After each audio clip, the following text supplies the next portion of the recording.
The Sentencing Council was set up in 2010. It's one of these myriad bodies across the British state that can make decisions without regard to politics and politicians. And it's why you'd need to go to the extraordinary, extreme step of passing new legislation to overrule this. But we've seen this not just in justice, we've seen this in transport. I mean, Natural England is another one of these arm-length bodies that can dictate £100 million must be spent on a tunnel for bats. And again, politicians seem like they have no control over it. Does there need to be a wider conversation now about what ministers and politicians can actually control in this country?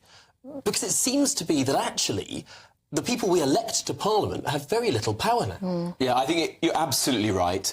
A lot of the British state doesn't feel like it's working right now, and ministers feel like they are powerless to get things done. And part of the reason is that over successive governments, we've created these arm's-length bodies, quangos, run by civil servants who are often completely unaccountable to ministers, to Parliament and to the public, and that needs to change.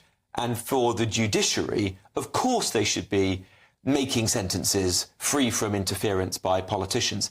But where they're making political decisions, such as this, then absolutely ministers and the Secretary of State should have the ability to step in and change it. So I think fundamental reform is necessary. Yeah, I mean, if these guidelines do go ahead and then you have examples of them being put into place, I mean, it's a recipe for, well, the reverse of social cohesion.